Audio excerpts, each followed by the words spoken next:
అప్పుడు చిరంజీవి గారితో మీరు వర్క్ చేశారు.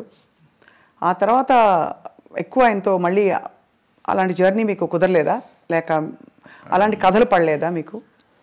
ఎవరైనా ఒక టాప్ స్టార్తో వర్క్ చేద్దాం కృష్ణ గారితో చేసాం, తర్వాత కృష్ణ గారితో చేసాను తప్ప పెద్దవాడి తర్వాత చేయలేను. అంటే నేను చేసిన వాళ్ళంతా అప్కమింగ్ ఆర్టిస్టులు చేసాం. చిరంజీవి కానీ, భాను చంద్ర కానీ, సుమన్ కానీ, శ్రీకాంత్ కానీ, చక్రవర్తి కానీ, అందరూ అప్కమింగ్. కృష్ణ గారు ఒక్కళ్ళే అప్పటికే ఎస్టాబ్లిష్డ్. ఆయన దగ్గర 300 సినిమాలు, 293వ సినిమా నేను చేసాను. సో ఆయన ఒక్కడితో నేను చేసిన, మిగిలిన మీకు ఎక్కువ సక్సెస్ ప్రొడ్యూసర్గా వచ్చిందా సార్, డైరెక్టర్గా వచ్చిందంటారా మీ దృష్టిలో? బికాస్ ప్రొడ్యూసర్గా మీరు మంచి సూపర్ హిట్లు కొట్టారు. అంటే నాకు పెద్దగా రెండిట్లోనూ రాలేదు నిజం చెప్పాలంటే. ప్రొడ్యూసర్గా మొదటి 2 సినిమాలు మా హిట్లు ఇచ్చాను. బాగా హిట్ ఇచ్చారు. కోతల రైడు, మొగుడు. డబ్బులు బాగా వచ్చాయి సార్? అప్పట్లో ఏమొచ్చి ఏం లేదు. సిల్వర్ జూబ్లీ ఆడితే నాకు గుంటూరులో సిల్వర్ జూబ్లీ ఆడితే 1,25,000 1,10,000 వచ్చింది షేర్ అంతే. అంటే ఇప్పటి లెక్కలో చూసుకుంటే మాక్సిమం 10 కోట్లు ఉంటుందా? ఇప్పుడే ఉండదు మరి. అంటే బడ్జెట్ కూడా అంతే పెరుగుతుంది కదా మరి. 10 లక్షల సినిమా, అది సినిమా అంతా 10 లక్షలే. 10 లక్షలేగా అప్పుడు. 1978 79 80 80లో మీకు 10 లక్షల బడ్జెట్తో మీరు సినిమా తీశారు. ఇప్పుడు ఒక 2 సీన్ల ఆర్టిస్ట్ని పిలవాలంటే 10 లక్షల కాల్ షీట్, అంతే కదా సార్? అలా మారిపోయాయి స్టాండర్డ్స్, ప్రొడక్షన్ బడ్జెట్స్ మారిపోయింది. అంటే రూపీ వాల్యూ కూడా పడిపోయింది కదా, రూపీ వాల్యూ లేదు. మీరు రీమేక్ చేసిన ఫిల్మ్ బాజీగర్. బాజీగర్ వేటగాడుగా రీమేక్ అయినప్పుడు అంత సూపర్ హిట్ అయిన సినిమా ఎందుకు తెలుగులో అది జనానికి మనస్కరించలేదు? ఆ నెగిటివ్ షేడ్ ఉండే అలాంటి క్యారెక్టర్ని యాక్సెప్ట్ చేయలేదంటారా? అయ్యి ఉంటుంది. ఎందుకంటే రాజశేఖర్కి చాలా మంచి ఇమేజ్ ఉండేది. అతనికి కొంచెం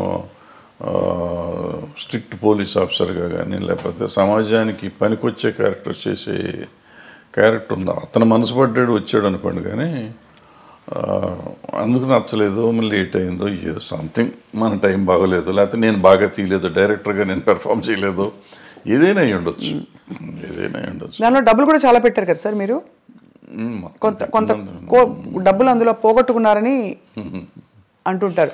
అయిపోయిన కథ కదా, అయిపోయిన కథలో సార్. కానీ బాధేస్తుంది ఎప్పుడైనా మీరు తలుచుకున్నప్పుడు. బికాస్ ఇప్పుడు నాకే, ఇప్పుడు ఫర్ ఎగ్జాంపుల్ మా స్థాయిలో మాకు ఒక షో సరిగ్గా రాలేదంటే అయ్యో ఇంకా బాగా చేయాల్సింది, అది వర్కౌట్ అవ్వలేదు. ప్రతి వాళ్ళకి వాళ్ళ ప్రొఫెషన్లో ఉంటుంది కదా sir. What was it that was మీకు? అంటే ఇట్ వాజ్ వెరీ డిప్రెసింగ్. ఎందుకంటే what ever I last complete. నా కెరియర్ మొత్తం పోయింది. మొత్తం కెరియరే టర్న్ అయిపోయింది. అప్పటి వరకు మోస్ట్ సక్సెస్ఫుల్గా ఇండస్ట్రీలో ఉన్నవాడిని టోటల్గా ఆ రోజు నుంచి ఈ రోజు వరకు I could not cope up నిజంగా చెప్పాలంటే. అదర్వైజ్ నేను ఏదో వేరే ఈ ఫెడరేషన్లు, జనము, సినిమా ఇండస్ట్రీ వాటి వరకు పర్వాలేదు, కానీ as a producer or director I could not revive myself. తర్వాత పచ్చని సంసారం ఇవన్నీ వచ్చినాయి, పర్లేదు కానీ. బట్ ఏదైనా కానీ ఆ రివైవల్ లేదు. దాంతో డెఫినెట్గా అదే it was one of those things. So తలుచుకుంటే మీకు అదే, నేను ఎందుకున్నాను ఇండస్ట్రీలో అంటే మీకు ఒక వర్కౌట్ కాకపోయినా మీరు కొనసాగించడానికి కారణం లవ్ ఫర్ ద క్రాఫ్ట్ అని అనుకోవాలా? ఐ డోంట్ సే దట్ అంత అన్ని అబద్ధం అని కానీ, but people's love rather more than my love for the craft. Majority of the people love me ఇండస్ట్రీలో, సినిమా ఇండస్ట్రీలో, for so many other reasons. వదిలేసేద్దాం ఇది సినిమా గినిమా అనేది కానీ, so many other reasons they feel as if ఏదో నేను మా అన్నయ్య ఉన్నాడు అనే ఫీలింగ్ వాళ్ళు ఉంటారు. వాళ్ళు అట్లాగే చూసుకుంటారు నన్ను. సో వాళ్ళని వదిలిపెట్టి వెళ్ళే పరిస్థితి కనపడలేదు ఇప్పుడు ఈరోజు కూడా. సార్ మీరు అంటే మీకు చాలా కమ్యూనిస్ట్ నేపథ్యం ఉండడం అవన్నీ తెలుసు, కానీ ఎక్కడా కూడా మీకు ఆ నేపథ్యం, మామూలు విప్లవం అనే సినిమాలో కనిపించదు.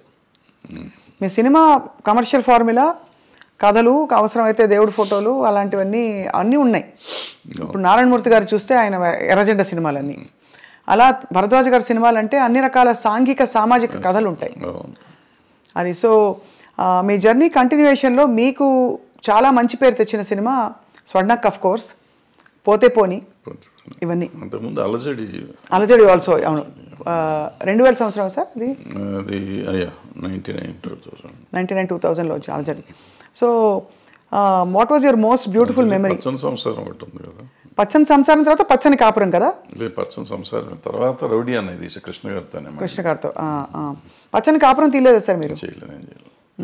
పచ్చని సంసారం అవును, కృష్ణ గారితో రౌడీ పెద్ద హిట్ అది, చాలా పెద్ద హిట్. తర్వాత రౌడీ అన్నది కూడా బాగా ఆడింది. కృష్ణ గారితో ఎలా ఉండేది సార్ మీ అనుబంధం? బికాజ్ బాగా క్లోజ్ సూపర్ స్టార్ కృష్ణ గారు. బాగుంటుంది. ఈ రోజుకి ఇంక ఇవాళ కూడా వాళ్ళ ఆఫీస్లోనే కూర్చున్నాం కదా. ఫ్యామిలీతో చాలా బాగుంది. మీ పాత్రల్ని పండించిన ఆల్ టైమ్ బెస్ట్ స్టార్ ఎవరు సార్? బెస్ట్ హీరో కానీ యాక్టర్ కానీ? రఘు గారు మొదలుకొని చిరంజీవి గారు. నాకు చిరంజీవి గారు కొత్తలో ఆయన అప్పుడు కొత్తగా వచ్చిన ఆర్టిస్ట్, ఆల్మోస్ట్ హీరోగా ఫస్ట్ పిక్చర్ అది. సో ఆయన అద్భుతంగా చేసాడు దాంట్లో. మొగుడు గవాల్లో ఆ క్యారెక్టర్ కొంచెం డిఫరెంట్ క్యారెక్టర్, అద్భుతంగా చేశాడు అది కూడా. సరే కృష్ణ గారు సరే, భానుచందర్ అలజడిలో అద్భుతంగా చేశాడు. నరేష్ అందులో క్యారెక్టర్ ఒకటి ఉంటాను, ఫ్యాంటాస్టిక్ చేశాడు అతను. దీంట్లోకి వచ్చేటప్పటికి పచ్చని సంవత్సరంలోకి వచ్చి నిరోష క్యారెక్టర్ ఒకటి అద్భుతంగా ఉంటుంది, ఆ అమ్మాయి నిలబెట్టేసిన సినిమా. అట్లా ఏ సినిమాకి ఆ సినిమా. పోతే పోనీకి వచ్చేటప్పటికి అమ్మాయి సింధుతులని చాలా బాగా. సింధుతులని శివబాలాజీ. శివబాలాజీ. రోజా, స్వర్ణక్కుల రోజా. ఏ సినిమాకి ఆ సినిమా బాగానే చేశారు. స్వర్ణముఖి ఆడలేదు కానీ పాపం సంగవి కూడా చాలా బాగా చేసింది ఆ సినిమాలో. Who was the most beautiful sir? మీరు ఫోటోలు ముందు చూసేవారు కదా, తర్వాత ఇంకా తప్పనిసరిగా మీరు డైరెక్ట్గా చూడవలసి ఉంది కదా, అప్పుడు కొంచెం కంఫర్టబుల్ అయ్యారా మీరు?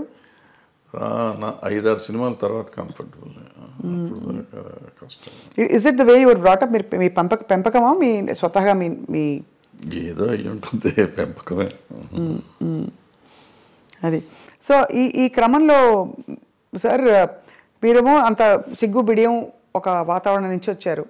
ఇండస్ట్రీ అనగానే ఒక చాలా ఫ్రీ స్పిరిటెడ్నెస్ ఇవన్నీ కనిపిస్తూ ఉంటాయి. సో మీరు మిమ్మల్ని అలాగే అట్టబెట్టుకున్నారా, లేక పరిస్థితులతో భరద్వాజ్ గారు కూడా కొంచెం అడాప్ట్ అయ్యారా? లేదు, చాలా తక్కువ. ప్రాబ్లీ 25% అడాప్ట్ అయ్యి ఉంటాను, నాట్ 75%, 25%. To some extent. కొన్ని అడాప్ట్ అవ్వకపోతే బాగా సర్వైవ్ అవ్వలేం కదా. అవునవునవును. Like what sir for example? అంటే కొంచెం సోషల్గా ఉండడం, సోషల్గా ఉంటాం అంతవరకు. అది కూడా నేను పార్టీ బర్డ్ని కాదు, నేను బయటికి వెళ్ళను. ఎక్కడికి వెళ్ళరా సార్? ఫంక్షన్స్ అయ్యేవా ఆ రోజుల్లో? సినిమా ఫంక్షన్స్ ఎక్కువ? ఫంక్షన్స్ అంటే మాకు అప్పుడు ఆడియో ఫంక్షన్స్ అటువంటి, లేకపోతే సినిమా ఓపెనింగ్లు అట్లా ఉండే, అంతే తప్ప వేరే ఉండే. ఈవినింగ్ పార్టీస్ అయితే లేదు ఎప్పుడు? నెవర్. సార్ ఇప్పుడు చాలామంది సినిమా ఇండస్ట్రీ నుంచి సీనియర్స్ అయిపోయిన వాళ్ళందరూ, లేదు ఇంకా సినిమాలు అయిపోయిన డైరెక్టర్లు బయట వచ్చి భాష్యం చెప్తున్నారు. అప్పట్లో వాళ్ళతో వీళ్ళు వాళ్ళ